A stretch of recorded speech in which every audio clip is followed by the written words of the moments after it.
Hello, Tony. Hello, Trey. How are you? I'm doing very well, and yourself?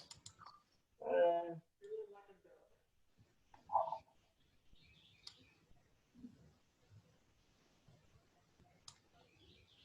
I didn't hear you, Tony. I said I'm feeling like a duck with all this water. No, I can understand. It has been a wet day today.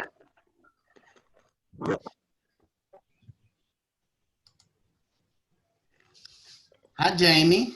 Hey, can you hear me? How are you today? I'm good. How are you doing? I'm doing very well. So we're glad to have you guys joining me. You two seem to be my regular guinea pigs. So Yay. I like it. Hey, but I think it's better. I mean, you guys get your questions answered, which Yes. I think is awesome. You know, when you watch the video, you can't ask the questions. You can't get clarity on things. So No. I'm glad to have you here. So was I there need to grab anything? I'm gonna grab a water. I'll be right back. Okay, sounds good. Well, Tony, before we get rolling, anything I can answer for you, assist you with? No, not right now. Okay. I did get a call for a upcoming listing from a relative. Yay. All right. So we won't list till probably June, Okay. but they're relocating to another state. She's in nursing Well, research. that definitely means you're going to need this information in June, Yeah. right? Yep. So good to getting prepared for it. All right. So what we're going over today, you have a listing, right? You have an active listing. You've got people coming to see the property. You're going to start getting offers. And so when that offer comes in, what's our next steps? Okay. And I thought this was really important because there's not a week that goes by that I don't get a call from an agent that's like, I got an offer. What do I do? And they're in a panic, you know. It's like, and I don't know how to respond to it. So I thought this was really an appropriate topic. The kind of walk you guys through the steps that you should do to evaluate that offer and to coach your client on how to respond to that offer.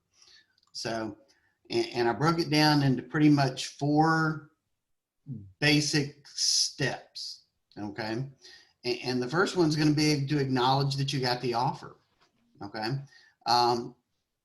When someone sends you an offer, and understand, you could get an offer, somebody could call you on the phone and make a verbal offer, right? Is that an offer? It is, but it's not it doesn't hold up in law. Correct. But it's still an offer. And Georgia law says we still have to present that to our client. Okay. I'm going to coach them to please, I much prefer a written offer. Can you send me something? I may get an offer in a text.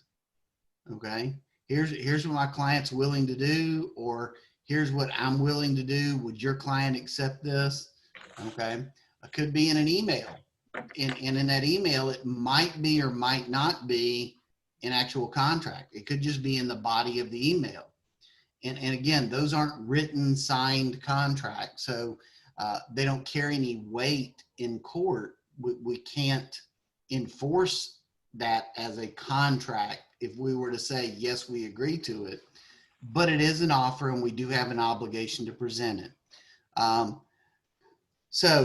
most of the time, what we're talking about is somebody has emailed you a PDF of a contract, or they've emailed you a link to whatever their e-signatures software is.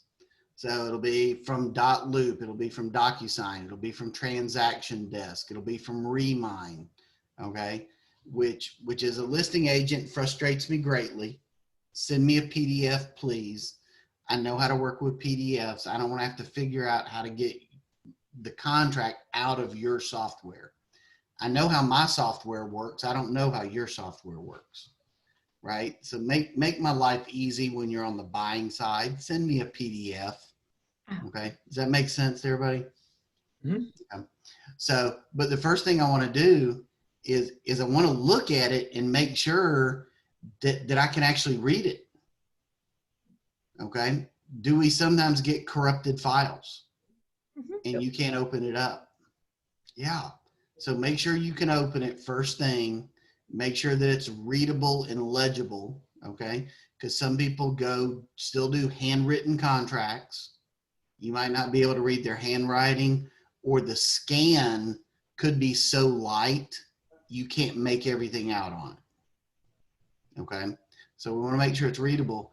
And if it has financing, I want to make sure there's a pre-approval letter there with contact information for whoever the lender is, or that we have proof of funds. Okay. I don't want to take a property off a market for a cash offer when I don't know you have the cash. Okay. If all of that looks good, I'm just going to send a confirmation to the other agent and say, I received your offer. I'll be presenting it to the owner, and I'll keep you updated. Okay. Now, with that offer, very often I can just respond with an email. Okay. But one of the things that I really like to do is I'd love to call them and have a conversation with them. Right. And what's the reasoning behind that, Tony? I guess it's to verify that you have everything, but also just to personally acknowledge to the person that you've gotten it, or to learn more. I guess learn more about the seller, maybe. Learn more about the buyer. Remember, The buyer, right? I'm typically the seller getting the offer. I want to learn more about the buyer. If we're about to enter in negotiations, okay, and this is true no matter which side you're on, who usually wins in negotiations? It's whoever has the most information, right? That's the person that has the most leverage. Okay. So I want to learn everything about the other side that I possibly can. Okay. So what's that buyer's motivation? What's their flexibility? I see that they asked for this. Is that important to them? Okay. Especially if it's something I think may be a problem for the seller. I can't speak for the seller yet because I haven't showed the offer to the seller. Okay. But I've got a listing for 300,000 and I get sent an offer for 270. Okay. That in today's market, that's a little off, right? Okay. So I may want to call and have a conversation with the other agent and say, hey, I received your offer. I wanted to make sure I was reading it right, that the offer was only for 270. Okay. How's that for a start to a conversation? Yeah, the offers for 270. Wow. That's surprisingly low. How did you guys come up with that number? Okay. The whole idea, I want to get them talking and them share information with me. Okay. And they may tell me, well, that's my buyer's limit. Okay. I now know more information than I knew before. Right. And I can better advise my client because of it. It could be that, my client's a little bit challenging. I told them that this probably wouldn't be good enough, but this is what they asked me to put in. Okay.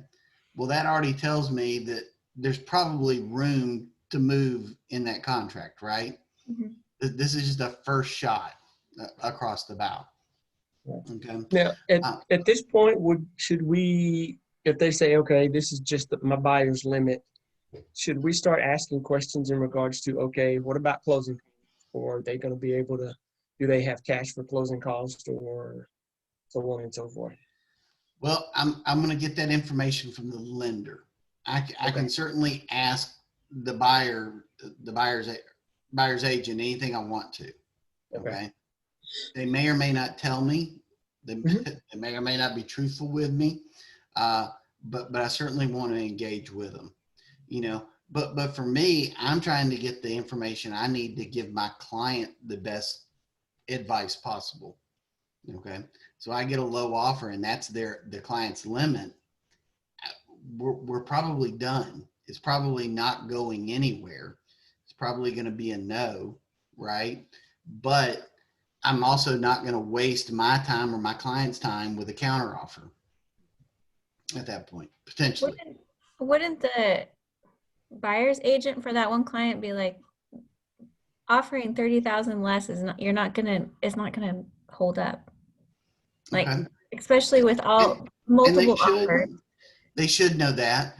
But let me ask you guys, have you not had a client that this is their first offer that they've made? It's the first house they saw, it's the first offer that they made. They haven't bought a house in 10 years and they're not listening to you, right? Mhm. So might we have to put in an offer or two to let them see, this is what I was telling you. Now you see that they didn't even want to counter. Your offer was so low, they weren't even willing to make a counter offer. Okay. Okay. So sometimes you're going to put an offer in, you're a smart agent, you know it's not going to fly, but you're maybe doing it to teach your client. Okay. Okay. And help them grow, help them build trust in what you told them. It's not just Jamie's opinion. It's actually the way the market is. Okay. Does that make sense? It does. I just feel like I'd be a bad agent, with how the market is right now, letting them bid that low. Well, I just feel like I would be doing a disservice, especially if they really wanted the house. well, and you've been around enough that you know that. Go back to when you'd only had your license for 2 weeks, Jamie. I wouldn't know anything. You wouldn't know, right? I'd be like the buyer. You might be thinking, you know, Okay. and trust me, I get calls from agents that are in the coaching program that are like, okay, I talked to my client and this is the offer they want to put in. And I'm like, are you sure?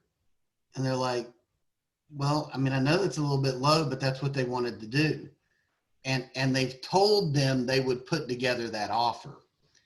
It's kind of too late to go back to them and say, listen, I know I told you I'd put in this offer, but I really think you should change your offer. I still need to go ahead and put it together. I need to get it ready, put it in. I can continue the conversation, but, and I just say that to say, you're going to get those low offers. Okay. It's going to happen. Okay. And is every agent out there as well trained as you are, Jamie? I have no idea. No, Okay. they're not. By a large margin. Okay. But we want to be professionals. And that's the thing that I want to get is you're also going to save yourself time. If you've got a listing and in today's market, guys, you put a listing up, you're going to get 10 offers, 12 offers, 20 offers. The odds are you're going to have multiple offers. Mm-hmm. Well, what I don't want is 10 agents calling me and saying, did you get my offer? Did you get my offer? Did you get my offer? When am I going to hear back from you? But I don't need to be fielding all those questions as well. If I just get back to them and I acknowledge them, hey, Jamie, just want to reach out to you. I got your offer. Listen, today's only Wednesday. My client wants to get through their open house on Saturday before they respond to any offers. I'm going to go ahead and put this in front of my client, but don't be surprised if you don't hear back from me until Saturday. Okay. Are you going to call me on Thursday or Friday? Mm-hmm. No, I'm not going to hear from you again until Saturday. And you're probably going to give me most of the day Saturday before, hoping that I'm going to respond to you. Right. Does that make sense? So your life gets easier just by acknowledging that you received the offer. I agree. Okay. And setting some expectations. All right.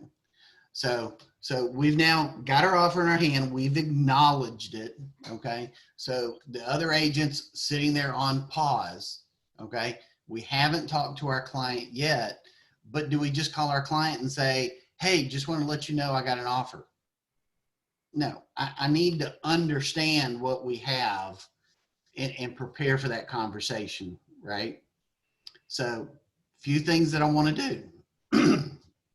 excuse me, I want to read and review every page of the contract. And I need to edit my slide here real quick,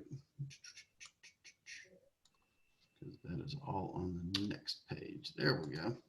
I want to read and review every page of the contract. Some of the things I'm looking for, okay, is one, the reason I'm looking at every page is there may be things slipped into that contract that I'm not aware of, okay? So where could someone put a special stipulation? You know, anywhere where there's a gap in a contract, they could put an added stipulation in there. They could strike out a paragraph anywhere in that contract. So I want to look at the whole contract and make sure that everything's where it's supposed to be. Make sure there's nothing extra that's been put in there that I care about.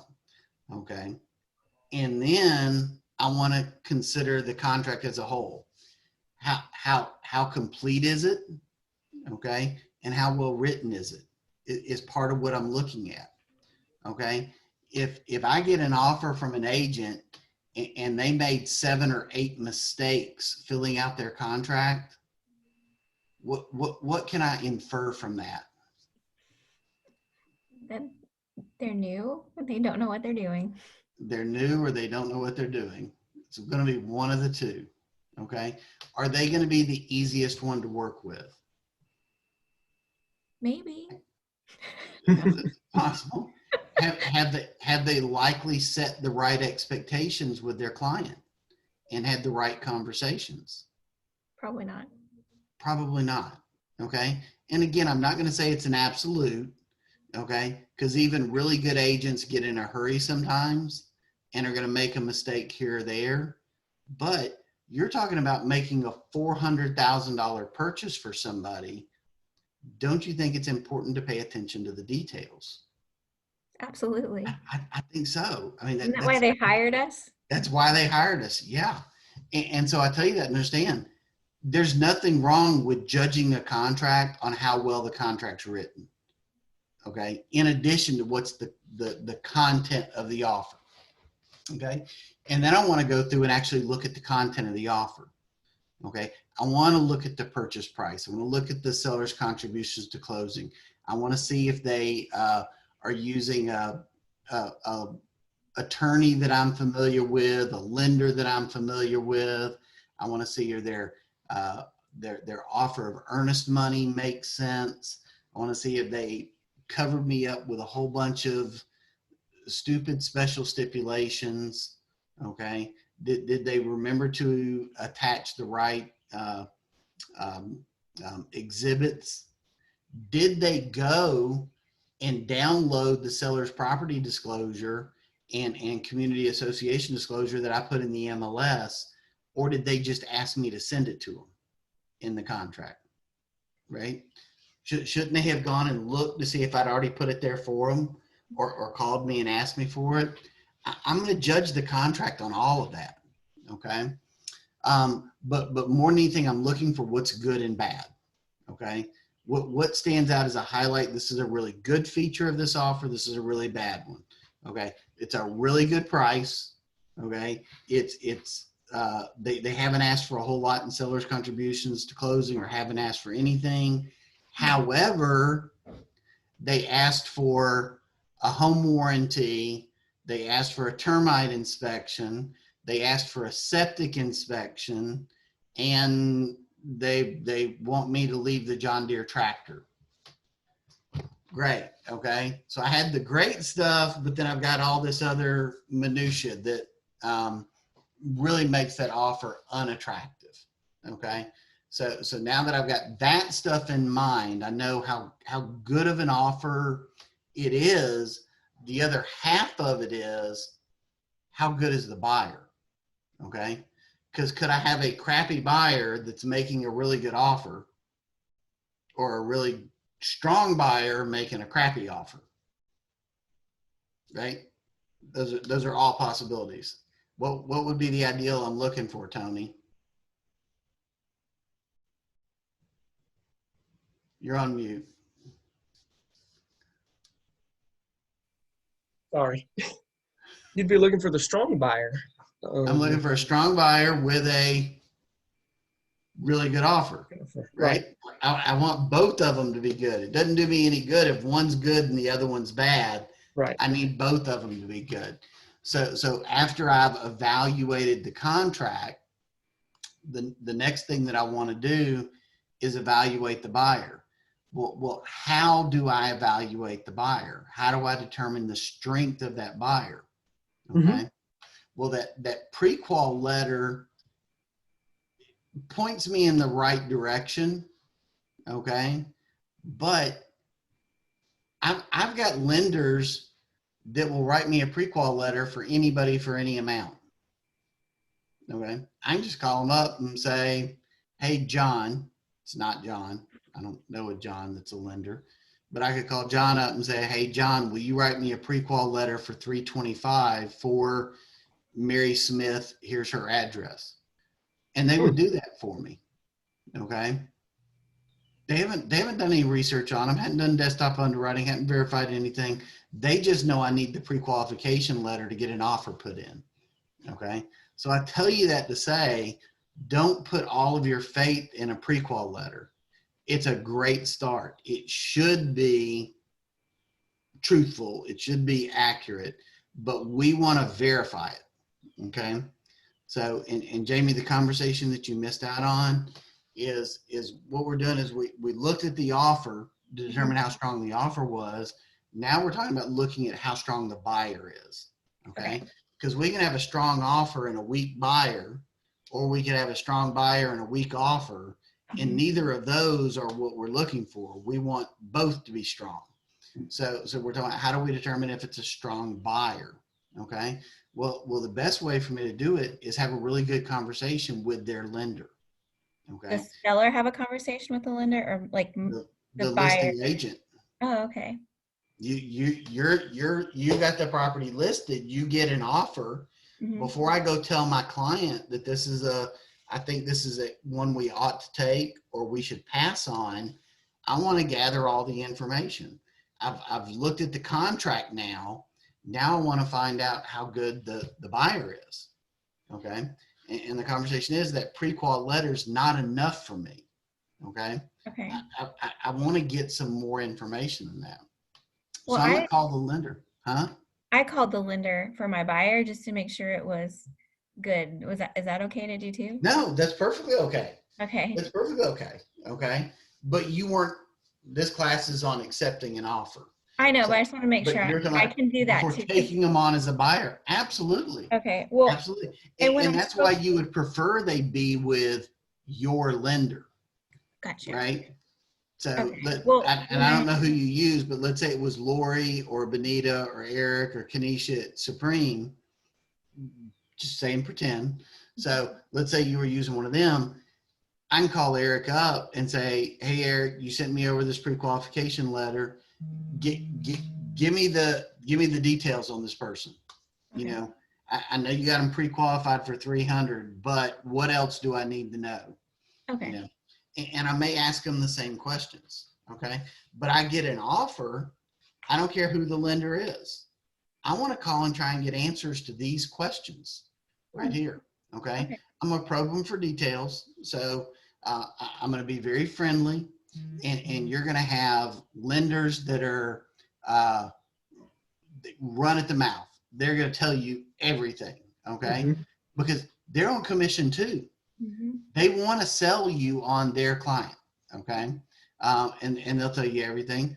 Others, you're just a number, and they don't really have a relationship with the client. So they'll tell you everything just to get you off the phone. And then you're going to have others that feel like it's a HIPAA violation, you know, so they're going to keep their mouth shut. Okay. And aren't going to say, well, you know, you need to talk to my client about that. No, I can't disclose that, you know. Well, if you've got concerns about that, you know, call the other agent. And so, but if I can be friendly with them, I can get them talking, I get them to open up. Again, the more information I can learn, the better I can advise my client. Okay. So I'm going to verify that they actually did do the pre-qualification. and they're the person that sent it. Okay. Because in 30 minutes, Tony, could you put together a convincing pre-qualification letter in Microsoft Word? Oh, absolutely. Absolutely. Yeah. Okay. Let's call and find out that it really did happen. Okay. And if they qualified them, one second. All these slides will be up under your coaching files, right? The video will be. I wouldn't be putting the. But is there a checklist on there for after you get the offers like you do for the buyer thing? Is there a checklist for no? Like this? Oh, There's a checklist that says, confirm with the lender. yeah. Okay. There's not a checklist that goes into all the details of what to ask the lender. This is your checklist right here. Yep. Okay. I wasn't So- writing it down, so now I'm. So I'm going to verify the pre-qualification letter, and I want to find out if there's some wiggle room in it. Because very often when someone makes a $300,000 offer, Mhm. they ask the lender to give them a pre-qualification for 300, right? And that's it. Mhm. Well, I want to ask about wiggle room for two different reasons. One of them is going to be if they're at the top of their budget, even if we're willing to accept the 300, their pre-qualifications for 300, I want to know how tight's it going to be. Okay. If 300 is the top of their budget, one little thing goes wrong, they may not pre-qualify.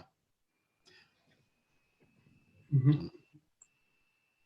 Like what can go wrong?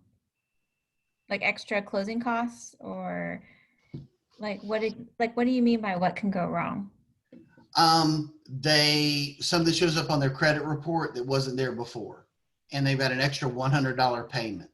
Okay. The Okay. pre-qualification was based off of a $600 a year HOA, and the HOA is $900 a year. Well, that's an extra $50 a month, right? Mhm. So what they pre-qualify for just dropped. Does that make sense? Yep. Because their debt to income ratio just shifted Changed. with Yeah. that change. Okay. That makes sense. Verify the closing time is viable. Okay. Are they going to be able to close? The contract said proposed a 30-day close. Mhm. Are they going to be able to get it done? Okay. But there's wiggle room with that. Potentially. And that's what you need to ask them. And that's where we want to have that conversation. We've got the contract says that they could close by May 1st. Is that well within your, well, that's going to be pulling it a little bit tight, but I think we can get it done. That's not reassuring to me, right? But if they're like, oh yeah, we could close in 15 days. The reason they're asking for May 1st is for their convenience, not because of us. Okay, great. Now I'm not worried about May 1st, right? Two completely different conversations. Same question. Does that make sense? Yeah. That's the part where I'm dealing with right now a little bit just because I haven't done it yet. So I'm just not sure how the whole, like they said they could probably get it done in 30 days, but I just don't know. That's all. I just haven't done it yet. So as soon as I make it through this process, I know I'll have a better idea of what You happens. You will. So ask them if they did desktop underwriting. Okay. And all that is for the lender. They have a program where they plug in a purchase price and they plug in this and they plug in that. And it comes back and it tells you Mhm. how likely they are to qualify. Okay. And we want to make sure they did this. This wasn't something that was just off the cuff. Okay. They weren't just spitballing it. The system says, yes, they're going to qualify for this specific loan based on the criteria we've put in. Okay. I want to find out if they ran their credit or not. Okay. So we don't have to run their credit to run it through desktop underwriting. We don't have to run their credit to do a pre-approval. They should, but not every lender does. Okay. So I want to know, have you run their credit? they're going to make an assumption. They're probably in the, high sixes, low sevens. Well, if they didn't run their credit, they don't know that, but they made the assumption. I want to ask them, have you run their credit? Okay. Does the borrower have a clear CAI VRS? Okay. And that's something you've probably never heard of.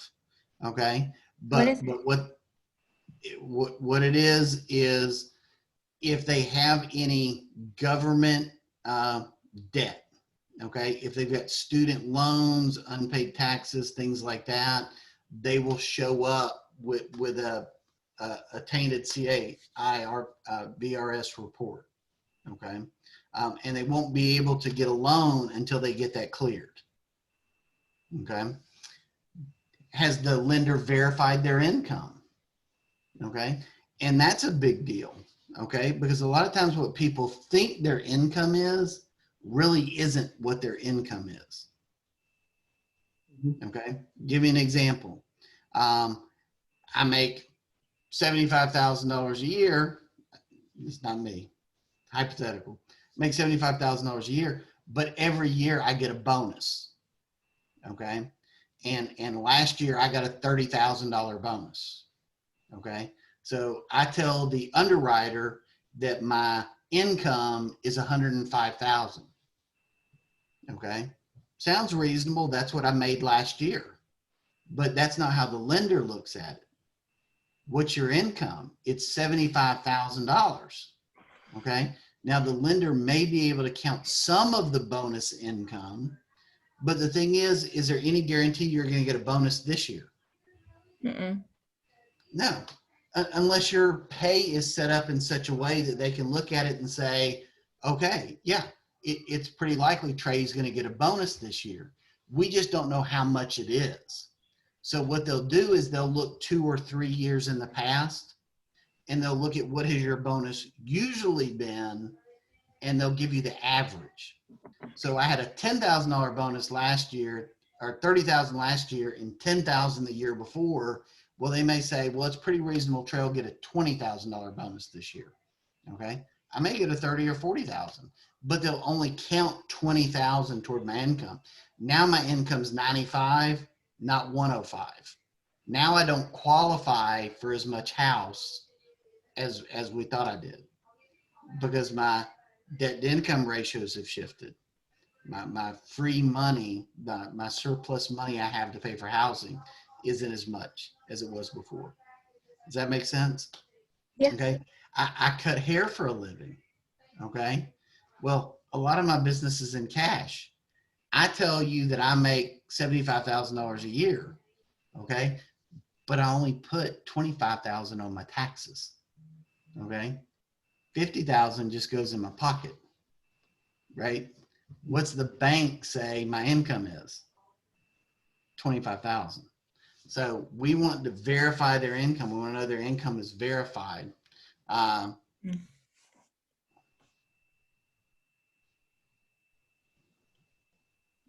then lastly, has it been turned over to underwriting? Has an underwriter looked at the file yet? And it's very common that they have not. Okay. So don't expect to get yes a whole lot to that question, and no does not exclude someone. But if they have already been reviewed by an underwriter, that's a plus.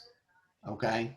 That's bonus points for that particular people. The person that's going to put a stamp on that and say approved or denied, they've already looked the file over and they didn't have any major issues with it. They've said they look good to move forward. Not the first line person, not the loan officer, but the person that's actually going to approve or deny the loan. They've already taken a look. Okay. And very often, Tony takes on a new client today. Okay. When are they going to start getting pre-qualified? Today. Underwriter's not going to have a chance to take a look at it by tomorrow when he gets the pre-qualification letter and makes his first offer. They've only been working together for a day. Okay. But there are others, they want to go through. They've been working together for a while. Maybe they were under contract on another property and already went through the whole process, but the deal fell apart because of an appraisal issue, or the seller changed their mind and decided to pull the property or couldn't get clear title. There's multiple reasons why a deal may fall apart late in the game, but that buyer's already been through underwriting. And we know they're going to get approved. We just have to find the right house.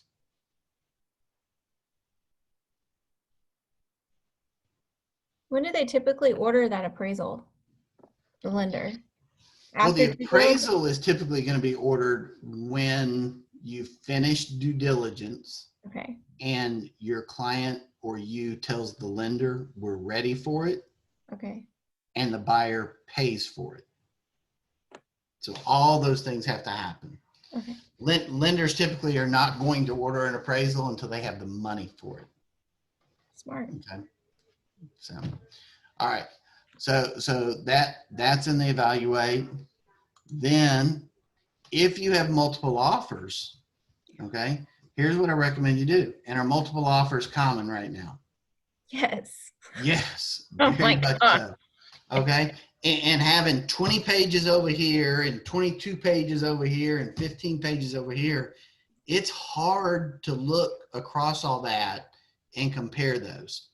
So I create a really simple spreadsheet, okay, and have individual columns for each offer, okay? And this is what I put in each of my columns, okay? So at the top of it is the agent's name and who their broker is, okay?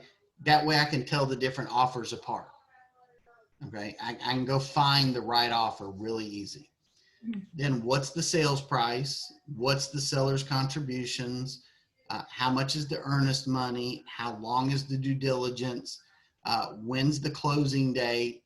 What's the financing type? Meaning it's cash, conventional, FHA, VA, USDA, and how many days of financing protection are they asking for? So I'll put FHA 28, CN 30. Okay, so that I know what those are.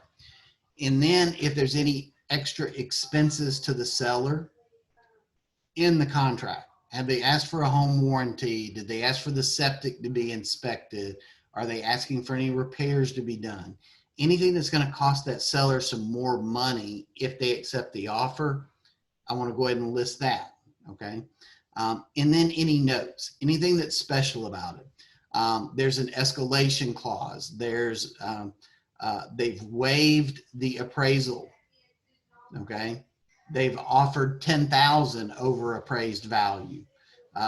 If it's contingent on the sale or lease of the buyer's home, all of those kind of go in that last section. What would exactly be an escalation? I'm saying it wrong. An Clause. escalation. Like, Jamie, I want to buy your house, and I'll offer you $2,500 more than any other offer that you get, up to $300,000. oh, Okay? okay. That would be an escalation clause. So my offer was only for 280, but I offered to beat any other offer by 2,500. So you get an offer for 290, I'll buy it for 290.25. Wow. Okay. So that's what an escalation clause is. And then what I do, and this is what I do this in an Excel or a Google spreadsheet. And then I go through and things that I really like. So like my 2 highest prices, I'll go through and I'll highlight those in green. Anything that I think's an issue or a problem, I'm going to go through and highlight it in red. Okay. This one has down payment assistance. This one has, they're asking for $8,000 in seller's contributions to closing. I'm going to highlight anything that stands out to me that might be, this is a reason we might say no to this particular offer. Okay. And then it makes it a whole lot easier. What are my ones that have a whole lot of green? What are my ones that have a whole lot of red? The ones that have a whole lot of red, they're gone, right? They're, somebody asked for, 20 days of due diligence. they're not in consideration. Somebody needs to sell their home before they buy this home. They're not in consideration. If I'm in a multiple offer situation, right? In another time, if that's the only offer I have, we may be looking, how are we going to counter that and make it as acceptable of an offer for my client? How do we make that work for my client? But when we've got 5, 6, 10, 20 offers to pick from, I don't have to take anything that has any red on it, Mhm. right? I'm probably going to have one that's all green. Okay. Making sense so far? Yeah, it is. Is this helpful? I want to see your spreadsheet sometime. Okay. Well, and I'll probably find and show you an example of one. But I make it on the fly. I just open up an Excel spreadsheet and I just start this list down. And I just do, here's my first column. Here's my second column. Here's my, this is offer number 1, offer number 2, offer number 3. It's not a fixed form that I have. Oh. I create it because, I mean, if I were doing this every single day, I probably would have a fixed form, but Okay. I didn't know haven't if you had it actively written down. been in the market for 4 years now. So, Okay. because I've been a productivity coach. You guys are my priority, not finding customers. All right. So now that we've evaluated the buyer, evaluated the seller, and we've set things up with our spreadsheet, if we have multiple offers, to talk about all of the offers really easily and succinctly, now I'm ready to call and talk to my client. Okay. And one of the first things I wanted to make sure you understand, you do have to share with your client every offer. Okay. Do I need to send them every offer and us go through every offer? No. Okay. But I do have to share them with them. Okay. So take the example of we've got 6 offers on a property. Okay. And I'm having the conversation and be like, and Jamie, the first offer we have, this is what I really like about it. We've got this sales price, this seller's contribution to closing. This is going to be your net. They've got a fast close. I know the closing attorney. I'm not worried about that. The lender had really good things to say about them. I don't see anything here that alarms me. Okay. Well, then this offer over here, this one is a FHA loan, and talking to the lender, it sounds like they're at the top of their budget.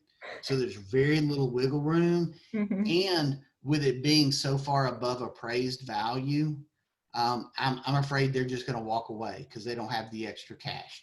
Then we've got this one over here. They've got to sell their home first.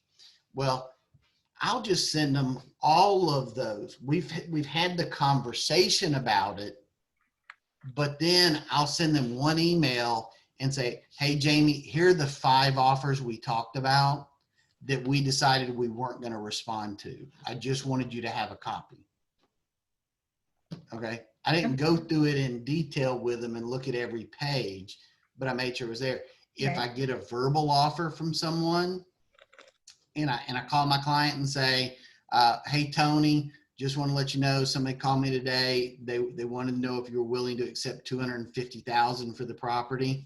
We're on the market for $320,000.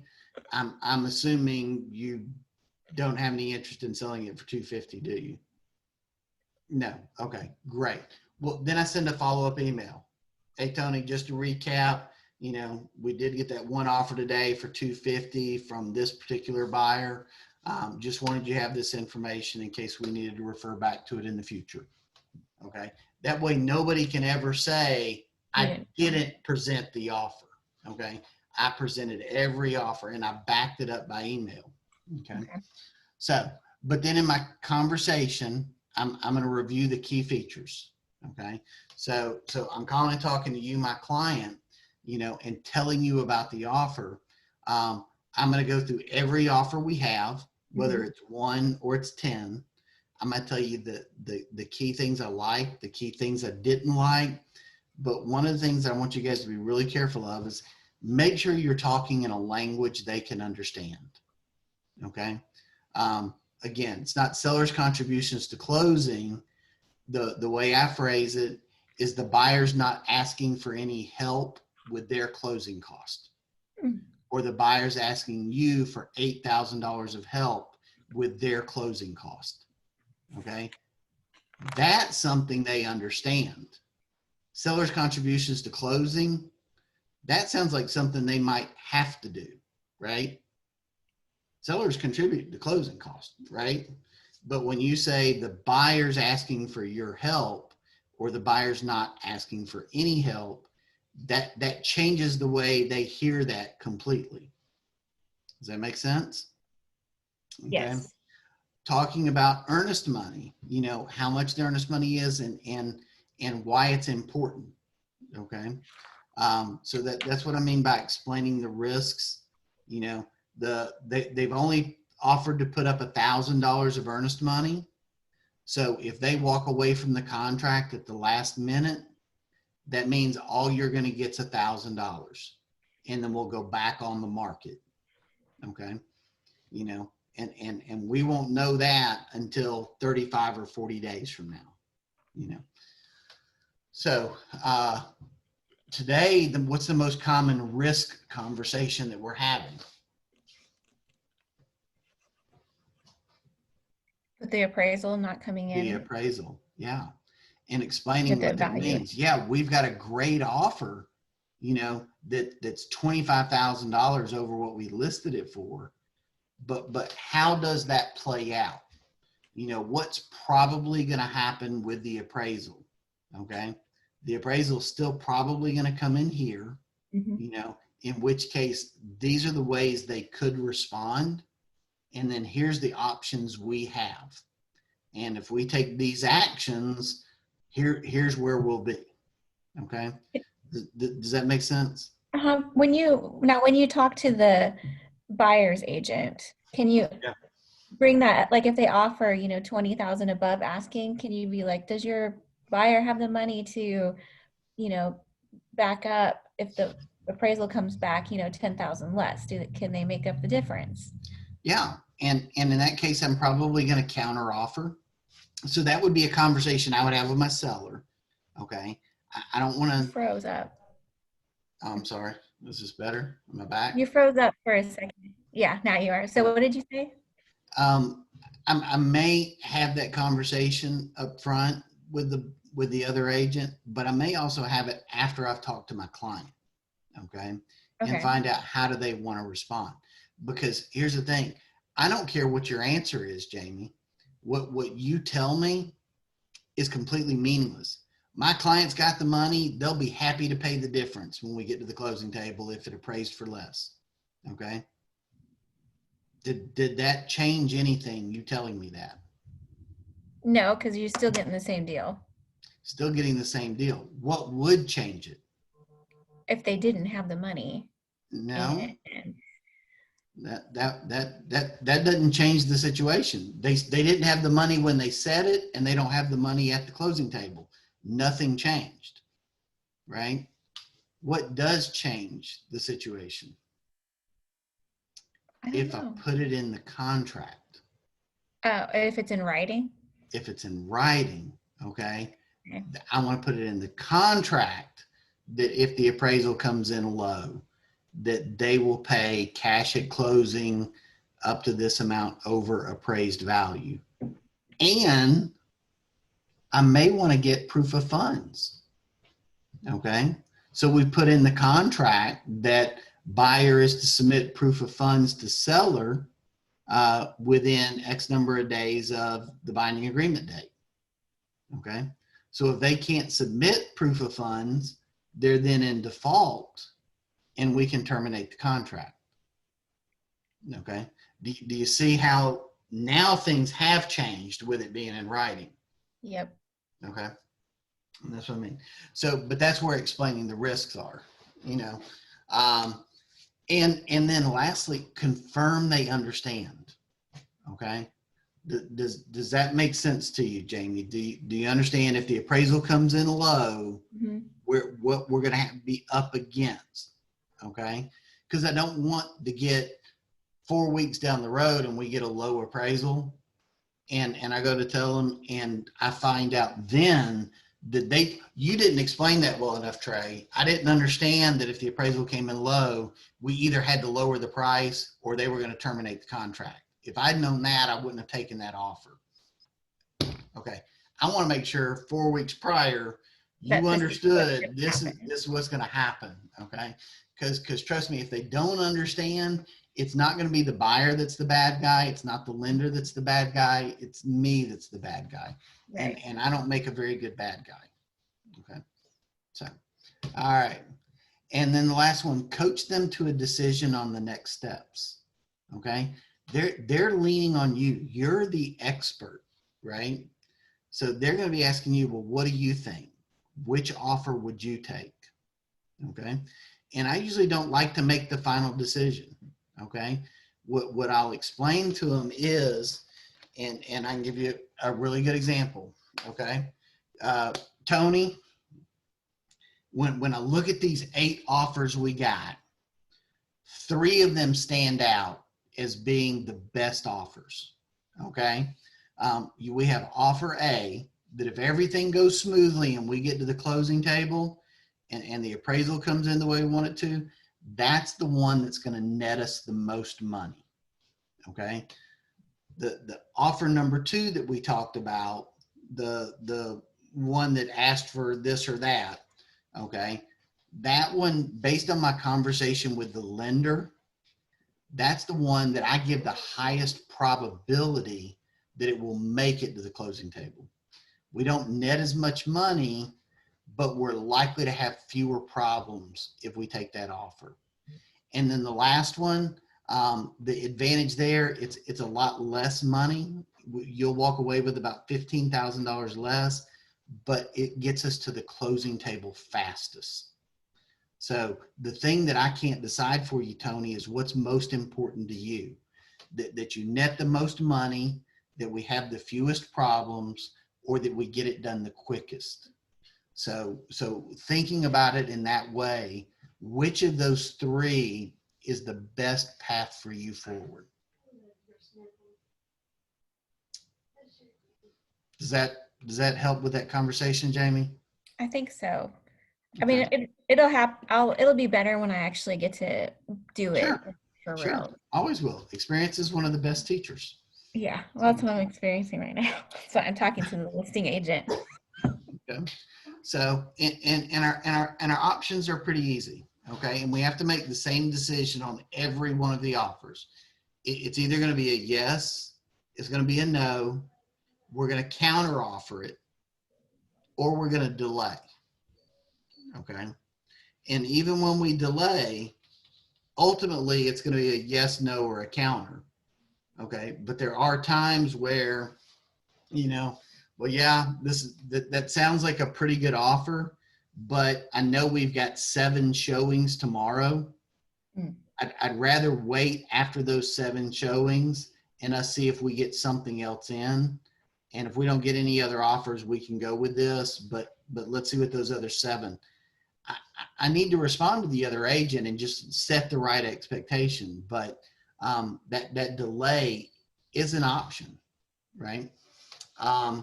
So coach the next decision. So based on each of those, if it's a yes, all we have to do is sign the contract and send it back to the other agent. Okay. And a little thing I added in here is add that agent to your database. Okay. For every future listing, every future buyer, that's an agent you may need to be reaching out to and letting them know, I've got a buyer. I need this property. I have this new listing. What other reason might you have to reach out to them? Invite them to a Keller Williams training. Okay. That person's potentially a future profit share for you, right? Okay. Add them to your database, invite them, get them in here. If it's a no, politely inform the other agent that it's a no. Okay. This is a relationship business. We never know when we're going to be in business with that person again. They may be on the other side of the table on our very next transaction. So let's not, create enemies anywhere. So Let's be real professional. Let them know, hey, certainly appreciate your offer. We just had one we couldn't pass up. I'll let you know if it comes back on the market, and then add that agent to your database. Okay. Is it okay to ask like what the offer was, just to see like where you fell in line with, you know? You can ask anything you want to, Okay. but as the agent on the other side of the transaction, the only thing that I can disclose is what my client tells me I can disclose. Okay. So I may speak in generalities and let them know, hey, it was a cash deal. It was significantly over list price, and we're closing in 12 days. Okay. I may not give the exact dollar figure. No. Okay. And I've always encouraged you to ask yourself, does me sharing this information harm my client's standing, or does it help their standing? Okay. And what I mean by that is, and this was certainly more applicable when we were in a buyer's market. We listed a property for 300 and we accepted an offer at 278. Okay. Well, your client's interested in my property. And you asked me, hey, I know you just went under contract, Trey. Would you mind telling me what you went under contract for? Well, we ended up taking 278 for it. If my property goes back on the market, I was listed at 300. What's your offer going to be if your client's still interested? It's going to be 278 or it's less. 278. I'm me just trying to be a nice guy and share some information. I might have just cost my client $22,000. Okay. So just be cautious about what you share. Okay. Counter offer. Okay. If we're going to counter offer, we're going to create whatever our counter offer is. We're going to use our counter offer modification to form. We're going to write a whole new contract. We're going to strike through an initial, however it is that we're countering to that offer. Even if it's an informal counter offer, call the other agent and say, hey, we loved everything about your offer except for the 14 days of due diligence. If you can cut that to 7, I think we've got a deal. Do you think you could put that together and send that back to me? If I don't care how that counter offer goes, but make it happen. Get with the other agent. You make the correction and send it over. You get them to make the change and send it over to you. Let's take action there. Where do you make that change at? Do you cross out the 14 and put a 7 and sign it? Have them initially, yeah. Okay. And again, I could strike it through and have my client initial it and sign everywhere else. I could do a counter offer or modification to form and put it on the counter offer form, and all everybody has to sign is the counter offer form. I could write a whole new contract myself and copy everything from their contract, just change that one due diligence. Okay. And like if you send it to me on an RE form, Jamie, you're not a member of the board, and you send me a contract on the non-realtor contract, I love your offer, everything about your offer. Okay. I'm still going to counter offer back to you exactly what you told me you were offering, but I'm going to do it on the Georgia Association of Realtor form. Oh, okay. Okay. Because we don't like the RE forms. Okay. Yeah. It's still a contract. It's still a contract. Yeah, it is. And you can accept it, but just know those contracts haven't been tested at court. We as a brokerage don't know them as well. Okay. Right. So it's harder for us to know where the loopholes and gotchas are in those contracts, because we don't study those like we do the GAR forms. Okay. And the broker's not going to be happy with you. So well, I want to keep the broker happy. I want to keep the broker happy too. Okay. And then if there's going to be a delay, let the other agent know. Okay. Tony sent me an offer and he only gave me till 5 o'clock tomorrow to respond. But we've already got 22 showings lined up for this weekend, and we don't plan on making a decision until Monday. Okay. I need to call and let him know. Okay. I want to try and keep his client engaged and in the conversation. for as long as I can until I have a contract. Because his offer may be the best offer I get. Just because I've got 22 showings does not mean I'm going to get a better offer than Tony's.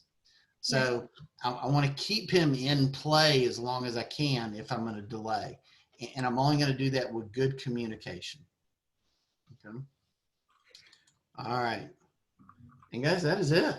Oh, wow. And we're right here at 4 o'clock. I know, you So, did good. Thank you. I appreciate that. So Q&A. Guys, is there anything that we talked about that you want a little clarity on? Is there any other related questions that you have? Did this kind of help you give a little bit more confidence in what to do when you do get that offer?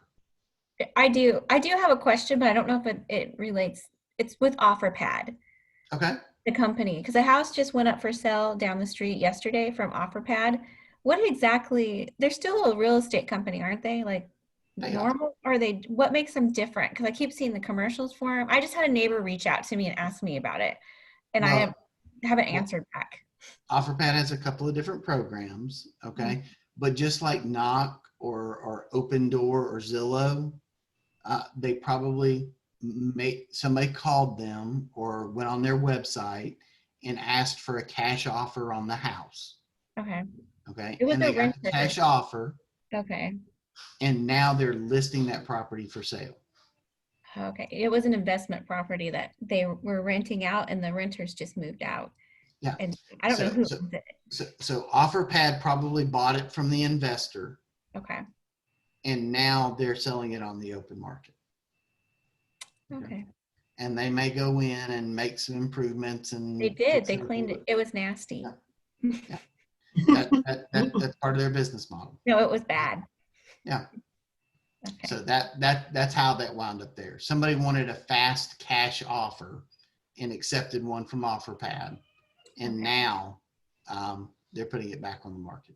Okay, because my neighbors are nosy, and now that they know that I sell real estate, they have been blowing up my phone. Oh, I'm trying to get them to list. And understand, OfferPad's one of our investors. Oh, really? Okay, so if you had talked to that owner I couldn't find and him. and submitted it to Keller Offers, Mhm. we have several investors that will say, I'll pay this much for that property. Wow. OfferPad's one of those investors that buys our Keller Offers properties. Oh, Okay. okay. So that could have been through a Keller Williams agent I that didn't know. submitted that property to Keller Offers, who then OfferPad bought it. They were the investor partner that bought it through Keller Offers. I don't know that that's the case. I'm just I know. saying. I'm just trying to figure out how that works. Okay. And that's it. They buy for cash, quick closes, fix the property up, try and sell it for a profit. Yeah, I think they'll make a good profit off of it. Yeah. Well, it depends on what they paid for it. I don't know. Well, I don't know. I don't know how long they've owned it for. And how much they spent to fix it up. So Yeah, I don't know about that either. I don't either. But it should help my neighbors that are on the fence. I have several that are just like, that's the one who called me because he wanted to know how much it was listed for because his house is bigger. Good. And he's not sure. Like I told him a price because I did some comps, and he's kind of like, that just seems so high for what I paid for, but It's what the market will pay. that's what I told him. I was like, that's what it is. I'm not making it up. All right, guys. Well, it was a pleasure having y'all. Have an awesome day. Call me if you need me, okay? All right, sounds good. Bye. Thanks, Trey. Bye, guys. Bye.